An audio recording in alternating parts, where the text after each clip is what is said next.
Hey, welcome to the Fighter Share. No, this is the Beatdown. This is Thursday, if I'm not mistaken.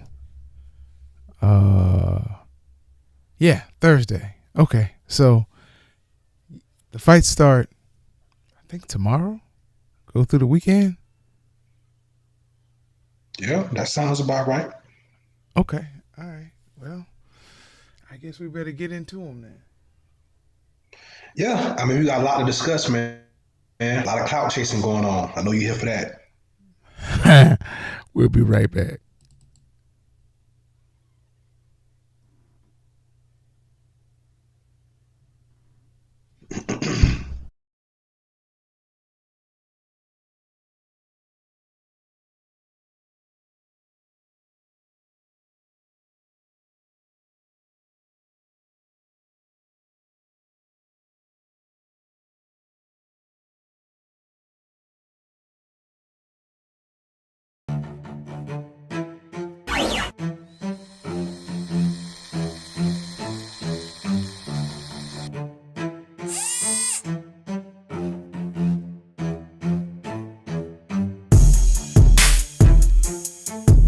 Ladies and gentlemen, batten down the hatches.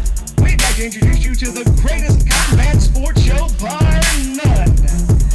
You are now in the Beatdown. You wanna get beat down? Let us now introduce you to your host, the Badger, and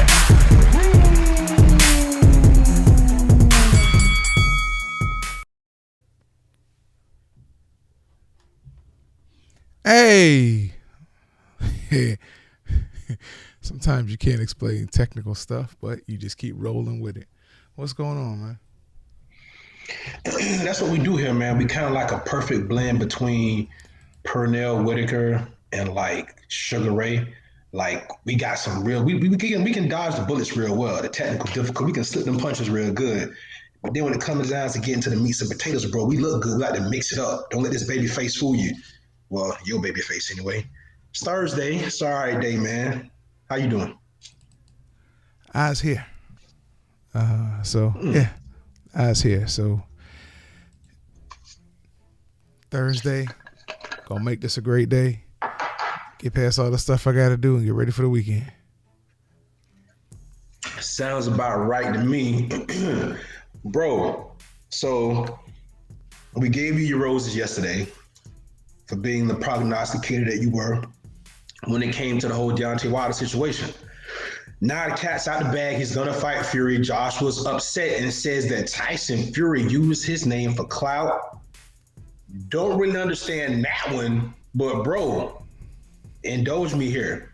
What do you think about those comments? A woman scorned. Oh wow, it's a pretty low blow. It's a pretty low blow. Okay, continue on. No, I like Anthony Joshua, I really do. But somebody was gonna be the odd man out in this. And Right. he's right. Tyson Fury did use him. Plain and simple. It wasn't, Yeah. there's no way to dodge that. That's what he did. But you just gotta understand that you also used Deontay Wilder in the beginning to help bolster your legend across the pond. When you were talking about what you would do to him and you don't really need to fight him and blase squaze, okay, now somebody's using you. It's just the way the game is played, and you chose to play the game rather than to try to redefine it or, add your own spark to it. So I don't feel bad for him because that's what everybody else has to go through. He realized he's not the A side, even though he's been bolstered up to believe he's the A side. And Bob Arum was not about to pay or offer Deontay Wilder step aside money, even though one day he did, and the next day he said he's not going to do that. So maybe he offered it and it wasn't enough, or no amount of money was going to get Wilder to step aside. I don't know what happened in that deal, but I do know now you're playing the waiting game, Anthony Joshua. I mean, look, things could be worse for AJ. He could be Demetrius Andrade, right? He could be Woo! Google. right? But he's not. He's Anthony Joshua. He's fine. I think that for him, this is probably a silver lining because I don't think he can beat Tyson Fury. So with that being said, let's get him more shot. Let's get him a couple more fights, or at least another fight. Because at this point, he is who he is. Maybe he'll learn something about himself in the next training camp or the next fight. I don't think he was really ready for Fury at this point. And to be honest, man, look, I think this is the best thing for Anthony Joshua. Let's see what Wilder does. I'm excited about that. I like what I'm seeing, although now I want to see less of it now because the fight's been made. So now I want him to kind of go away and do his training in secrecy like he's been doing. But yeah, bro, somebody had to be the odd man now. And you know, all along, I think the powers that be really knew who it was. Yeah. I think, you know, the way you broke down the whole arbitration thing and how that was going to play out, I think they probably expected Deontay Wilder to fold a tent, pack up camp, and just let it go. And he didn't. But once that contract is signed as legally binding, there's really not a whole lot of wiggle room there. So I'm excited. Yep, Joshua's odd man now. Now I want Wilder to go away. I want him to disappear. He's been out long enough. He's been out for about a week and a half, 2 weeks now. Go back into hiding and get some more of that good training in so you can be ready for this fight. Good luck with that. I'm looking forward to July 24th. July 23rd, I'm going to see Lavelle Crawford. And July 24th, I'll be sitting on my couch watching Wilder Fury. I'm excited about this. And they're talking about trying to get the next fight in, if it does move to an Anthony Joshua, in November or December. End of December. And I was about to ask you your thoughts on that, bro. Bob Arum seemed real dismissive about any threat that Wilder could pose to Fury. I mean, if I'm Fury's promoter, I guess I have to talk that talk. We ain't never really seen Bob come out and say these things like that, bro. I think this is very interesting here. Do you think any of this matters? When you ever see Massa word when he's addressing the plantation?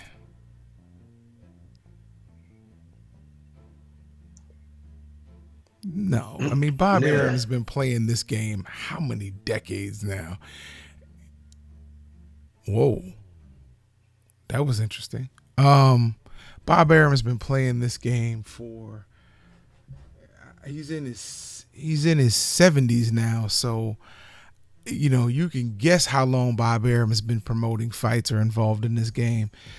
It's next man up. He's not worried about, think about it. He could be very dismissive about Wilder because he knows one thing. If Fury loses, he's getting a rematch.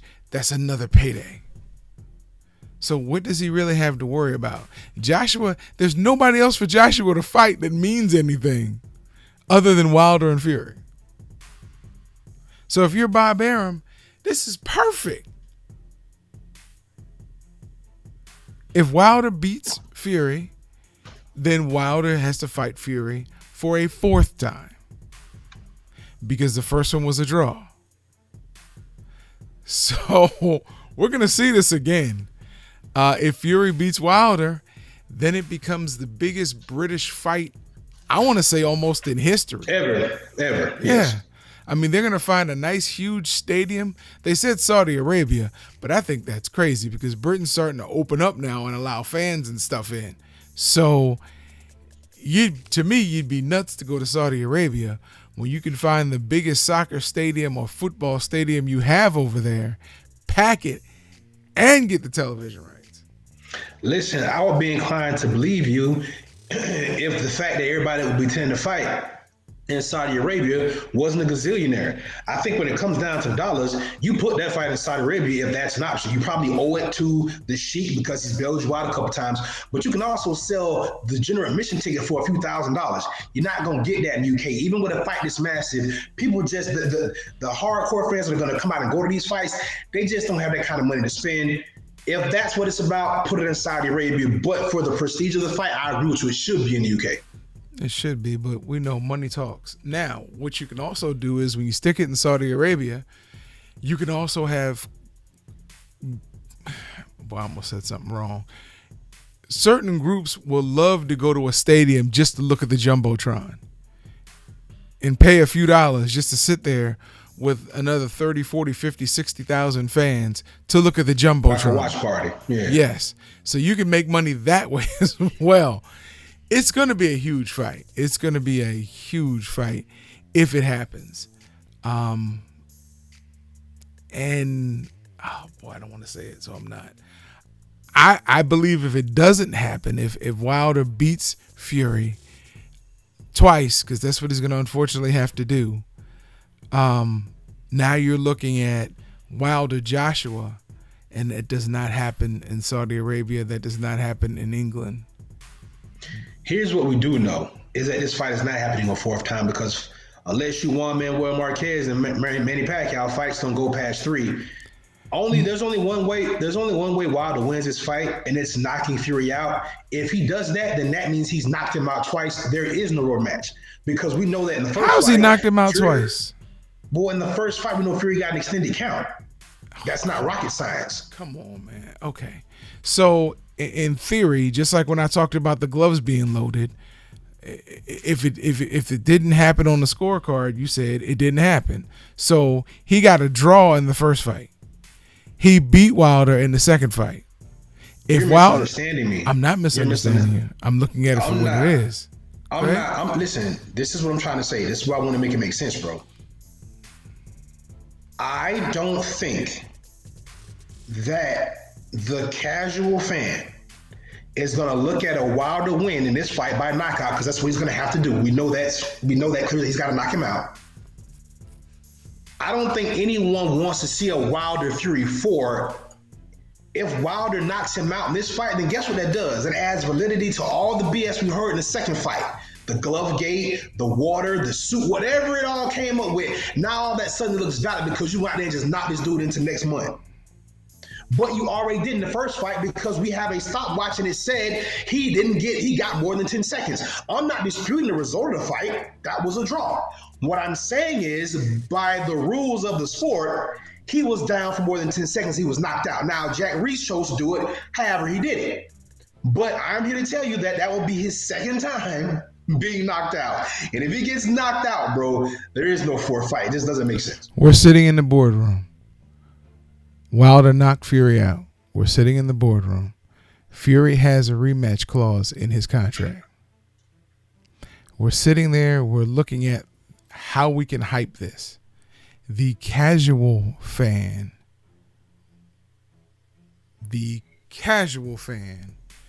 is going to want to see number 4, because number 1 was a scratch in their mind. Then Fury comes back and he beats Wilder for the title. Then Wilder comes back and he beats Fury for the title. Now they want what they'll still be calling a rubber match, because they consider the first one a scratch. Yeah, I mean, you and I may not want to see it. We don't want to see it. If Wilder wins, we figure that's the trilogy. Let it go.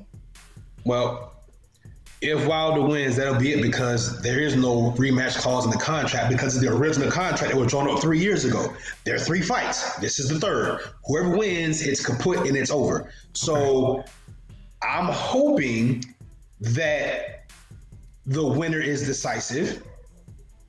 But hey, we gotta wait till July to find out. Yeah. So you'll hear a lot more about this between now and July 24th. I'm excited because Monday is my anniversary. Hey, and, I'm very excited about that. 18 years to a wonderful woman, and I'm looking forward to that. And I'm taking donations. 18 years. What Kanye one said kid after 18 years. Yeah, to find the kid wasn't his. Hey man, at least you ain't got to worry about that, bro. So good for you. Yeah, good for me. Looking forward to it though. I mean, that's something to be proud of though. That's a hell of an accomplishment, I'll tell you that. You know, my dad used to say, Darren, most people get paroled at the 15. They just let go at the 15.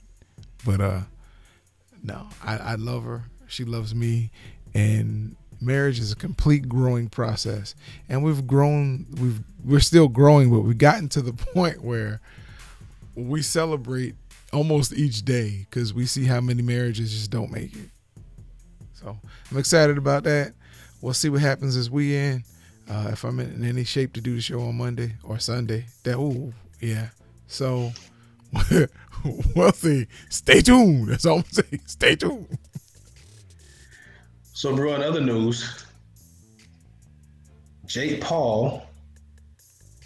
Yes, Jake Paul, the Jake Paul, has just signed an exclusive deal with Showtime. Yes, you heard me correct. Unbelievable. Yeah, because the money that he wanted for his next fight, Triller was like, that just doesn't make sense for us. But guess who opened up their wallet?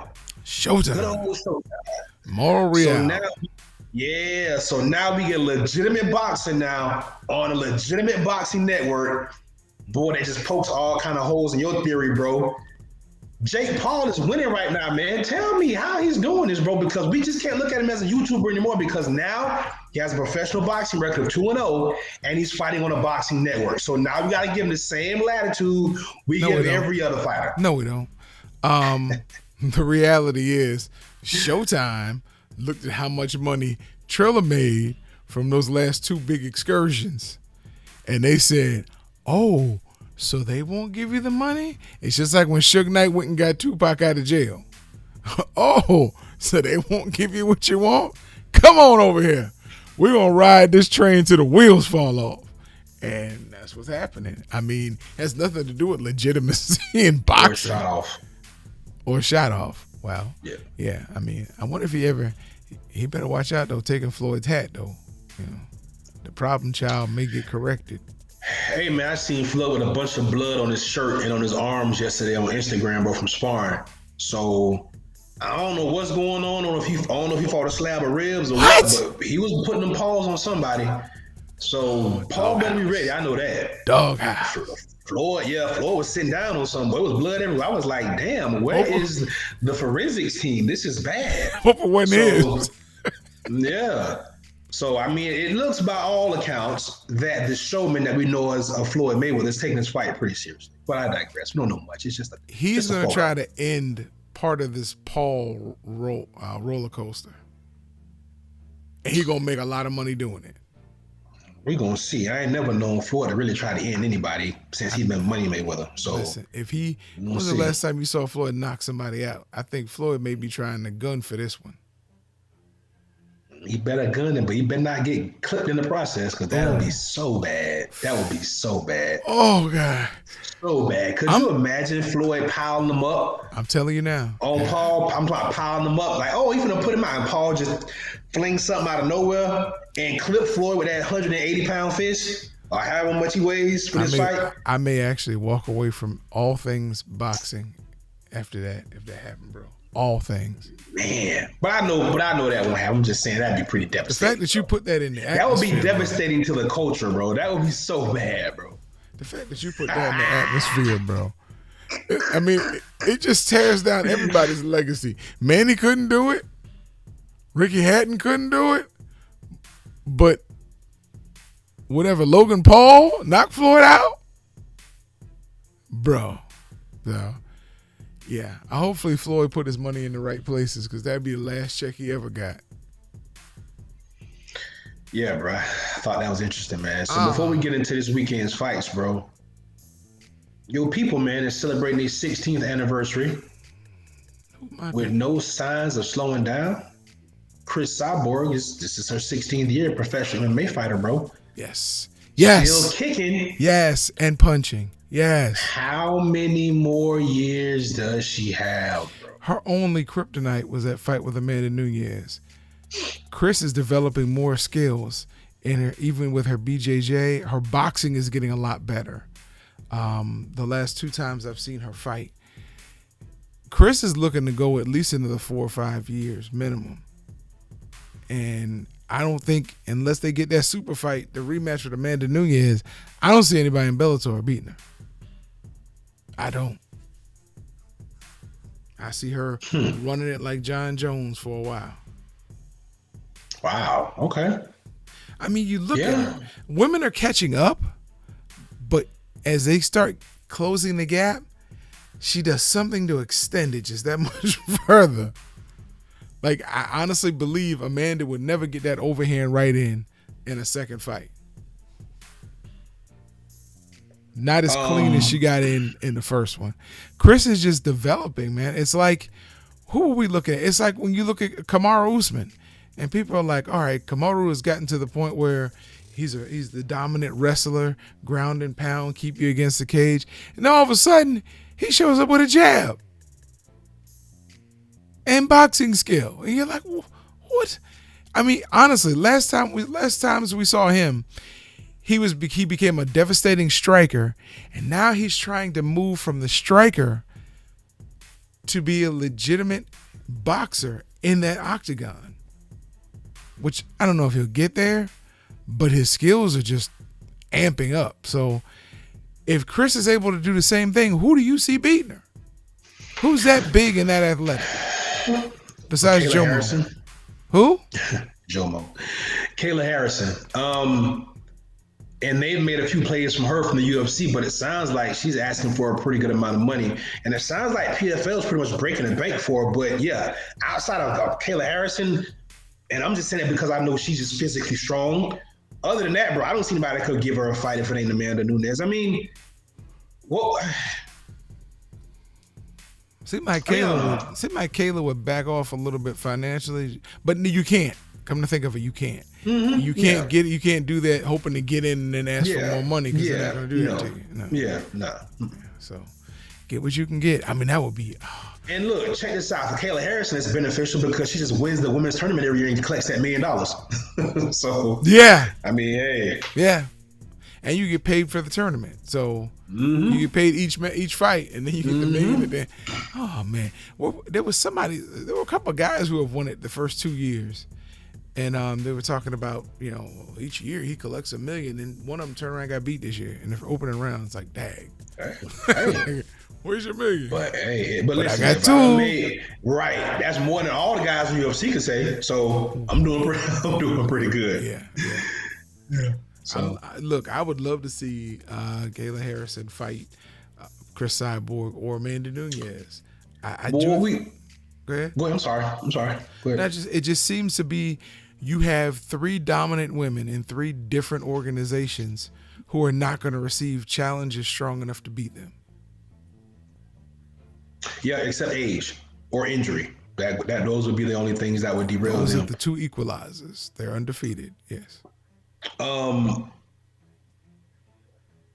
Harrison may have some competition. Maybe Clarissa Shields. We don't know how she's going to develop. But she's someone that's just as big and probably just as physically strong as Kayla Harrison. Only problem is the fight's about to stay on the feet. Kayla can never go anywhere. Kayla used to wrestle, right? Yep. Okay. Whole different strength than in the gym. Oh yeah, well, definitely the way they use their body for sure. But I think from a physicality standpoint, Clarissa Shields would be the only woman that will be have the physical stature, because Kayla's a big girl. I think Clarissa Shields is the only one that has the physical stature, the actual physical size to match her, bro. But you're right. I mean, it's a different type of strength, man. I mean, that's my only question. I mean, she has the physical size, but Clarissa is not even a knockout artist in boxing. And you're not going to outpoint somebody in the cage, especially somebody like Kayla Harrison. That this person she's fighting, in a couple of weeks, she'll probably outpoint, or maybe even knock her down and work her over, because they're going to put somebody in there that's going to test her or make her look good.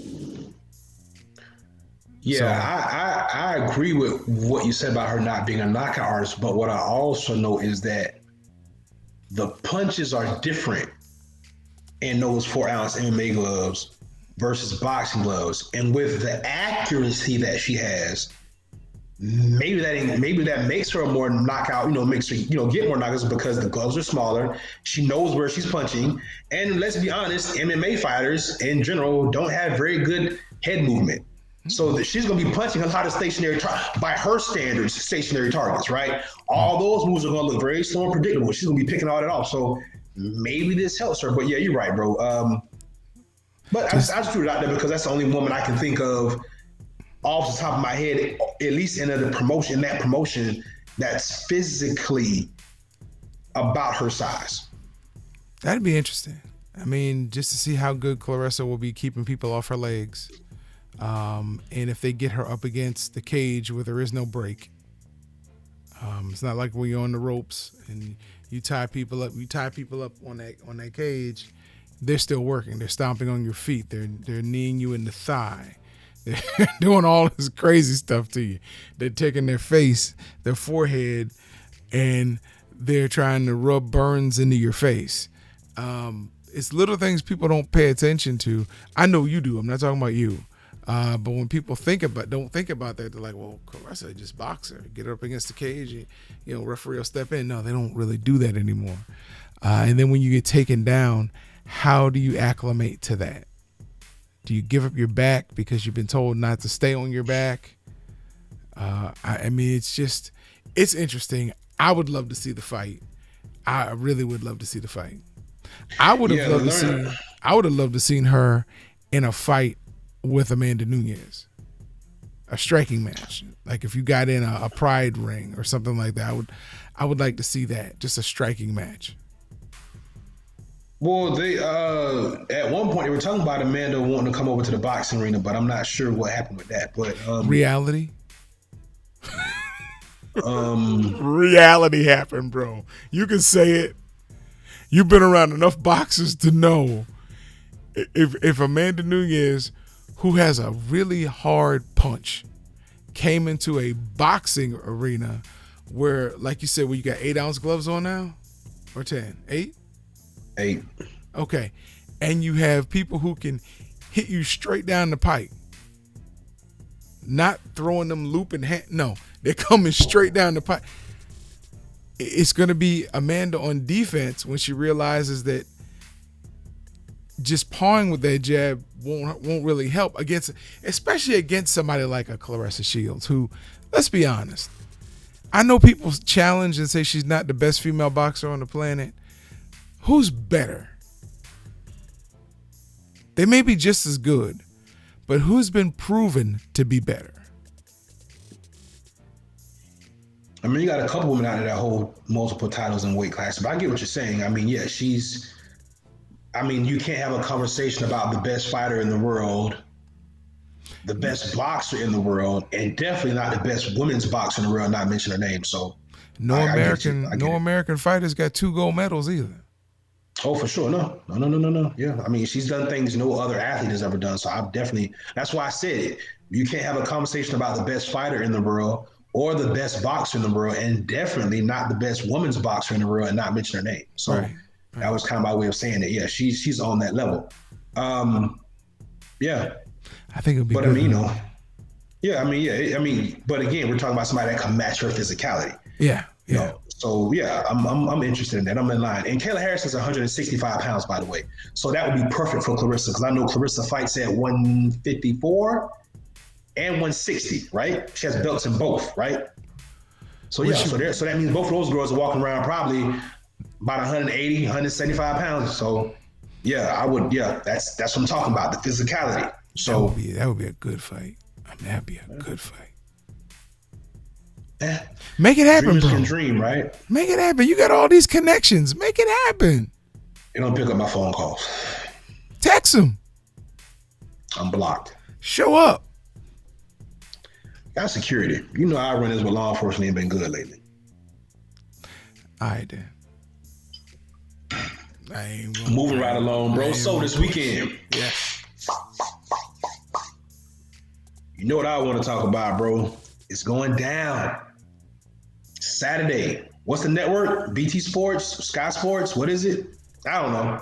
He'll tell you. One of those are British networks. You got the Tartan Tornado Josh Taylor against the Jaguar Jose Ramirez. Bro, I'm hyped about this fight. We've been talking about it since it was made back in January, and now we here. What's up, bro? It's Thursday. You got to tell me, man, who gonna do what to possibly come out victorious?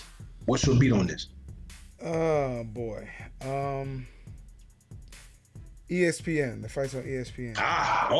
And I was wrong. It is not a British network. It is a good old American network. At 8:30 p.m. So the fight's going to be late, or it's going to be or they're gonna fight earlier and they're gonna show it on ESPN. One of the two. Because you're about 8:30 here, it's like 1:30 in the morning over there. Yeah, they're 6 hours ahead, right? So something like that. 2:30. Yeah, I thought they were 5. Yeah. Okay. Either way, look, I want to see Jose Ramirez show up and show out. We know Josh Taylor can fight. We learned that. If those that didn't see him earlier, if they saw him against Rougarou, they understood he could take a punch and he could fight. So I'm excited about that fight. I am. I'm excited about that fight. So if you in Jose Ramirez's corner and y'all getting ready to get the final instructions, bro, before the bell sounds, what are you telling your fighter to look out for in this fight? I'm telling my fighter, don't get in a pure boxing match with him. You got to try to rough him up a little bit. You got to find some angles. You got to fight him. Don't box him. Fight him. Here's the funny thing. The title's not on the line. It's a unification fight. That's what I thought, but I'm looking at the card and I'm not seeing. Okay. Yeah, it's for all the marbles. That's what I thought. I'm looking down. I'm like, I don't see it. I tell him, fight him. You got nothing to you got to make, because if you're gonna try to just box him, you got to admit Taylor's skills are pretty good. What would your advice be to Ramirez? I mean, I was gonna take what I would be telling Taylor. If I was in Josh Taylor's corner, we're gonna do what we do best. We're gonna box. We know he wants to get on the inside. We know he's a big, strong guy. So we know we gotta wear him down. We know we're not gonna hit him with one punch and knock him out. So we gotta box smart, stay off the ropes, use your angles, and when possible, get out of those close quarters, because he's gonna cut the ring off because he knows what you're trying to do. But that's my advice. Let's be smart. Let's box. I don't want to do too much trading. You know what I'm saying? Hit and not get hit, because this guy is a bigger guy.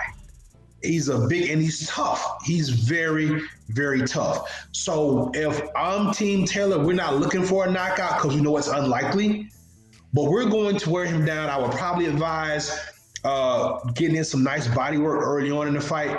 Also maintaining your distance. As he steps, you step. Don't be late, because if you do, that gives some time to close, and now you're in where you don't want to be in this fight. It turns into a Mexican-style fight, which is not what you want. So that's what would be my advice if I was in Team Taylor's corner before we came out. Okay. I like it. Maybe I missed the question. I thought you asked me what advice I would give Ramirez. No, I did, yeah. Oh, okay. Because I was going to give Taylor advice. Right. Okay. Yeah. But yeah, man, I look, anytime we get these fights in boxing, we got to be dope. We got to be ecstatic. We got to be all in on it. I know Terrence Crawford's was a little bit on the snoozier side, but he got an exciting finish when he beat, doggone it, what was my guy name from? I can't remember that. I remember the fight, but I can't remember. Yeah, but okay, all right. But T.O. delivered when he fought Lomachenko. Great fight, So, man, we get these unification fights, but we got to be hyped. I'm hyped for Jamel Charlo, Brian Castano. That's history we getting ready to watch. Every time we get a unification, man, you got to be hyped for that. So, man, all the pomp and circumstance, I just hope the fight lives up to what I know it can be.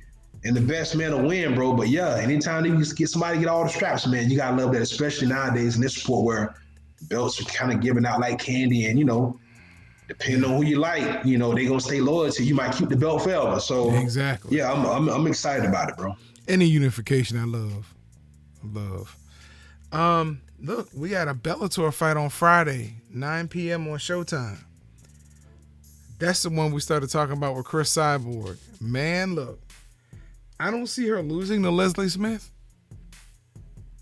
But I do see a good fight. It's a rematch. And I don't think they have anybody else to fight her. I really believe that's where we are. In a rematch, the person that lost always has the most to prove. Yeah. So, what is she gonna do different? because if what you say is true, and this woman is getting better every time she fights, and she's already beat you, then how are you gonna make you? You gotta close the gap, and I don't know if that's possible, but I will be tuned in because it's a good fight, and Cyborg's a name. She has a history. So yeah, I'm tuned in to see what they do and see if she delivers. Yeah, me too. And don't forget, when we're talking about Clarissa Shields, that's June 10th. Yep, that's in a couple weeks. That's gonna be on ESPN2 at 10 p.m. She fights Brittany Elkin. I don't know much about Brittany Elkin. I'll be looking her up, but I don't think they're gonna put her in against anybody who's gonna really endanger their investment. Hey, listen, we thought the same thing when Bare Knuckle FC bought in Paige Van Zandt, and she got scrubbed up, and they had to give Paige all her million or whatever they paid her to come over to Bare Knuckle FC. I don't know if it was $1 million, but whatever they paid a lot of money coming in and get smashed on. Yeah. So we say that, bro, but Clarissa better be ready, because this young lady at Crossmore is not afraid of her and would love nothing more than to make her name out being the first and only woman to beat Clarissa Shields. So be ready. Wait a minute. You mean in professional? Yeah. Because she did lose. I found out she did lose as an amateur. Oh, well, okay. Well, yeah. All right. Well, yeah. No. The reason why, because that's what Eddie Hearn keeps going around talking about, this lady that he wants her to fight. She's the one that beat Clarissa. Yeah, she beat Clarissa Shields. And Clarissa was like, yeah, but I turned around and beat her in the Olympics. I beat her in this. I beat her in that. So I was like, your boy Rob Font is fighting Cody Garbrandt Saturday night. Cody no love. UFC Vegas 27. What you think? I'm hyped. It's going to be a good fight. It's going to be a real good fight. I like what I've been seeing out of Cody lately. He's recovered from those earlier fights with Dillashaw. I like what I'm seeing, bro. He's gotten his mental health together. I just always kind of like Cody Garbrandt's style as a fighter, because and he has a deep boxing background. Cody Garbrandt was a hell of an amateur in the Ohio circuit. Sean Porter, Adrian Bronner, all those guys. So I like his skill set. I like the way he fights. I'm interested, and I know Rob Font. We've seen him fight a few times, bro. He bringing it. So I'm hyped for this, man. This is a good fight on a freak on a UFC fight night card. So, I mean, hey, let me ask you. What else is going on, but the main event should be good. Let me ask you this question. And yeah, this is dead and gone. There's nothing, but it keeps coming up. So I just wanted to get your opinion on it. We already know there's nothing can be done, dead and gone. When they found out that TJ Dillashaw popped dirty in the fight with Cody, do you think Cody should have gotten his belt back? Yes. Okay. Wow, we actually agree. Okay. That's only fair, man. Right, but they you got knocked out, yeah, but bro, that's only fair. He violated. Yeah. That was interesting because Dillashaw went away. Yeah, that was weird. Yeah. That was I had forgot about it. Whoa, that did happen. Yeah. Wow. He definitely kept his belt. Yes. Yeah. Well, no, he already lost it though, didn't he? When they knew he popped dirty, but when everything came out, he had already lost it. Okay, got it. But they knew before that next fight. They knew before he lost it that he was dirty. And that's why a lot of fighters were asking the question, why did he keep his belt? Yeah. Why wasn't this something that they took action on? And Cody talks about that a lot, bro. So again, that's also part of the reason why I like him too, right? Kind of scrubbed himself up, dusted himself off after getting, viciously knocked out after he talked all that noise. And he bounced back. And yeah, Dillashaw cheated and Cody should have got his belt back. But, it looks like he's, getting his way right back into contention for that belt. But that's kind of a UFC thing, because you remember Mark Hunt fought Brock Lesnar. And they wouldn't test Brock before the fight. They tested Brock after the fight because they knew Brock was going to pop dirty, and he did. And Mark Hunt still has that loss on his record. He's like, why didn't I get the winner's purse? Why don't I get? You knew he was going to pop dirty ahead of time, and when he did, You just let him ride off in the sunset. Y'all should just compensate me, right? Like, don't do me like that. Exactly. So, yeah, well, you see, Mark Hunt didn't end up in any more primetime fights after he brought that out. Man, you're right about that. So it is what it is. When there was one game in town, they could do whatever they wanted to do. Mm-hmm. Do you see the UFC rising any bigger than it is right now? Or do you see these other organizations that have more money than them, like namely ONE FC? I didn't realize they were banked by several billionaires. So, yeah, bro. Do you see them catching up to the UFC? Not in America, but I think globally they're already there. I think ONE FC is respected globally. I don't think that, I think it's just, we have a, look, let's be honest. We've been spoiled and everything has a Western view to us. Everything comes through our lens. So, yeah, I don't think any organization even really well, I mean, Bellator and PFL are trying, but as the UFC gets more popular, they'll get more popular, but I don't know if they'll ever close that gap. But from a global perspective, I think ONE Championship's already there. I think they're highly respected. And I think ONE Championship, and I'm not saying the UFC is about a lot of gimmicks and stuff, because I don't really get that vibe from them. They try to build up certain guys, but ONE FC, it seems to be really about the pure martial art, bro. When you look at how they put their fights together, everything, it's not a lot of BS going on, bro. They get in there, they fight, they respect each other. It's not a lot of trash talking, bro. So I think that's probably got something to do with it. But yeah, I think globally they're already there. Okay. I really thought the Demetrius, oh my goodness, Mighty Mouse, when he went over there and lost, he won the tournament. And lost the championship. And lost to the champion. And I think that really helped their brand a heck of a lot. Yeah, because it means we already got guys here with a high skill set that can compete. But like I said, keep in mind, bro, we look at things from a Western view. ONE FC, if I'm not mistaken, they're from Taiwan, right? That's where the company's based out of? I thought they were based out of Tokyo, Japan. Because that's where they compete. They compete in Japan. I read Taiwan. Either way. Okay, either way. It's on the continent of Asia. Right. Bro, it's 1 billion plus people, a couple billion people over there, bro. Them people have their own complete world going on over there. And they have a lot of highly talented fighters there, bro. Probably are just not really interested in going to the UFC, especially they can stay within their region and fight there. Why come to America? They don't need the exposure. They don't need none of that. They already got 1 billion people over there, bro. So, yeah. But they're not loaded. They're not really loaded with Asian fighters, which is interesting. They have a lot of South American and Central American. In the smaller weight classes, there are. You're right.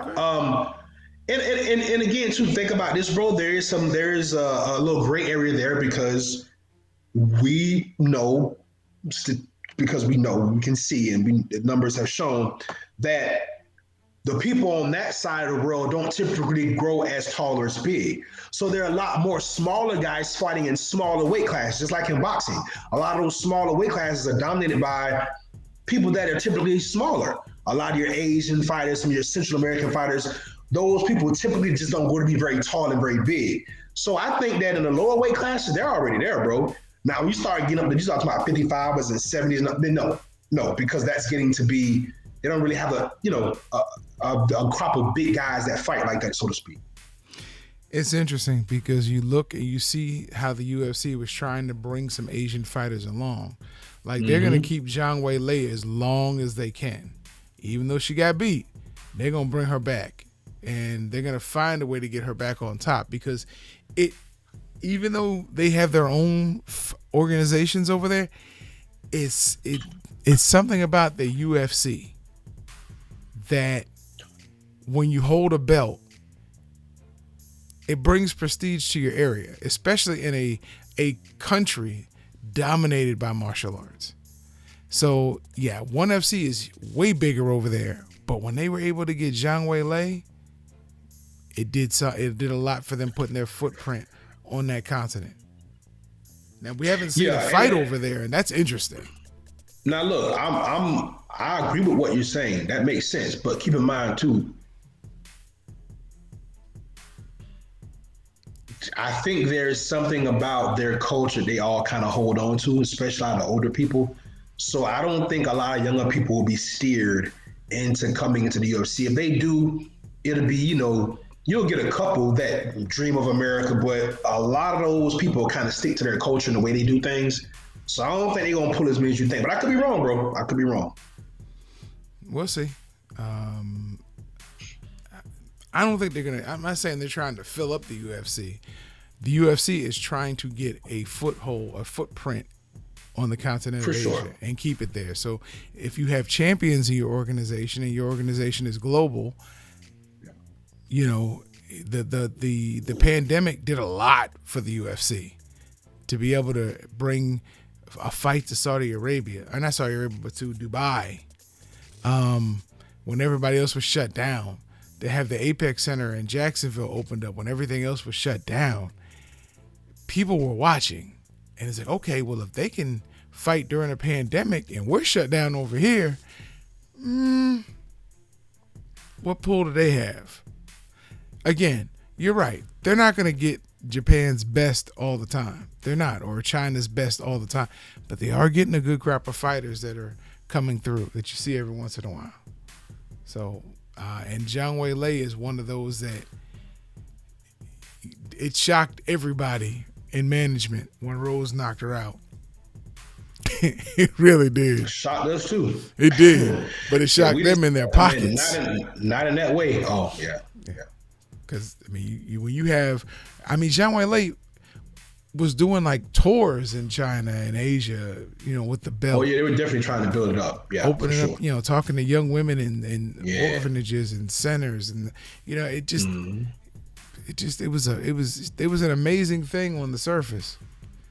So when they lost that, it's like, oh crap, Rose, we really didn't count on you doing this. Yeah. Do you think she holds it, or do you think Zhang Weili gets it back in a rematch? I don't know. I want to see it though. I have no idea. I want to see it. You give Rose the edge because Rose has that confidence and she knocked her out. But bro, we know how good Zhang Weili is, and we know how tough she is. And we never saw that. I want to see that rematch. It might not happen right away, but we need to see it soon. Yeah. I can't wait to see it. Wow. I guess we're actually up. We're up against it, bro. Mm-hmm. So, listen, a good friend of mine from high school who also watches the show was in a severe automobile accident. He was hit by a van with a family in the van. The family was okay, but he had lacerations and he had a fractured sternum, and he's healing right now. So shout out to Alex DeGracia, man. Our prayers are with you, man. I pray you heal up soon. He's also the one who's a commercial pilot and a fighter pilot, so he's still active. That's what's up. Yeah, he'll be all right then. He's a tough dude. Yeah, but yeah, he is. He actually is. He was our quarterback my senior year in high school, and sometimes he had to be tougher than he wanted to be. I'm trying to tell you. All that lookout blocking y'all had going on. Listen, no, we had a line, bro. But even when you have a line, every once in a while when I'm blocking somebody, I hear crack, and I turn around and I see my quarterback's feet going up past me. I'm like, who hit him? I still, real quick, my junior year, we had a quarterback named Chad Moore, and I remember Chad getting hit, and coming back to the huddle, there was a flag. And we also got called for holding on and our left tackle get mad at me, but he got called for holding. But it was his man who hit the quarterback, and Chad said, "Who did you hold again?"